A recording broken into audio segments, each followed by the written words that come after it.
자동차 사고가 나면 과실 정도에 상관없이 동일하게 보험료가 할증돼 불만인 분들 많으셨을 겁니다. 그런데 빠르면 올해 말부터는 이 과실이 큰 운전자는 높은 할증률이, 그리고 작은 운전자에게는 낮은 할증률이 부과되도록 제도가 개선됩니다. 네, 이 사망보험금도 더 올라가는 등 자동차 보험과 관련된 제도가 꽤나 바뀌게 되는데요.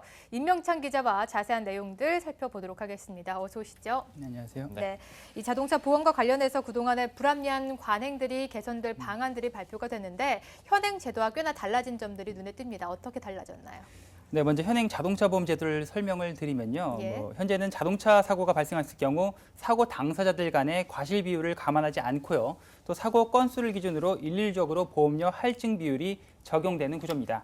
예를 들어서 과실 비율이 10%인 운전자와 90%인 운전자가 있다고 하면 두 운전자 모두 보험료 할증률이 동일하게 적용되는 건데요.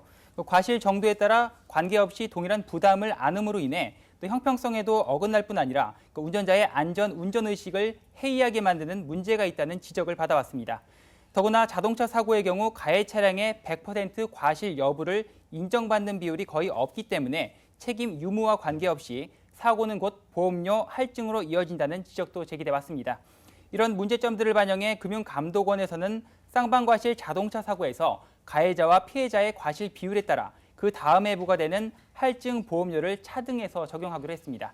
권순찬 금융감독원 부원장부의 설명 들어보시죠. 과실 비율이 높은 운전자에게는 높은 보험료 할증률을, 과실 비율이 낮은 운전자에게는 낮은 할증률을 적용하게 되면 합리적이고 공정하게 자동차 보험료가 부과되고 안전 운전 의식도 높아질 것으로 기대됩니다. 계속해서 다른 얘기도 한번 해보도록 하겠습니다. 자동차 사고가 났을 때 인적 손해, 그러니까 이제 뭐 사망이나 후유증 같은 경우에 이 인적 손해에 대한 보험금 지급 기준도 대폭 상향 조정된다고요. 네, 맞습니다. 방금 말씀드린 대로 그 인적 기준에 대한 보험금 제도도 지난 2003년 이후 13년 만에 대대적인 수술에 들어갑니다. 현재 보험 표준 약관상 사망 위자료는 최대 4,500만 원이고요. 또 1급 장애 위자료는 사망 위자료의 70% 수준인데요. 반면 소송을 제기하면 판례상 8천만 원에서 1억 원을 받기 때문에 그동안의 소득 수준 향상 등을 감안했을 때 현행 보험금이 현실적이지 못하다는 지적이 제기돼 왔습니다. 이에 따라 금감원은 표준 약관을 개정해 사망 위로금을 법원 판례 수준인 8천만 원에서 최대 1억 원 수준까지 상향하는 방안을 검토 중인 것으로 전해졌습니다. 네, 그동안 또 가입자들의 불만을 샀던 문제이기도 한데 자동차 보험 공동 인수 제도도 전면 수정에 들어간다라고 들었습니다. 이 제도부터 좀 자세히 살펴봐 주시죠. 네, 금융감독원이 자동차 보험 공동 인수 제도를 사실상 백지 상태에서 전면 개편하기로 했습니다. 먼저 공동 인수 제도에 대해서 설명을 해드리면요. 최근 3년간 사고가 여러 번 발생하게 되면 사고 위험도가 높은 운전자로 분류가 되는데요. 이렇게 되면 자동차 보험의 가입이 거절될 수가 있습니다. 이 경우 손해보험사들이 맺은 협정에 따라서 그 보험사들이 보험 계약을 공동으로 인수하게 됩니다. 보험사들이 일종의 리스크 분산을 하는 거죠.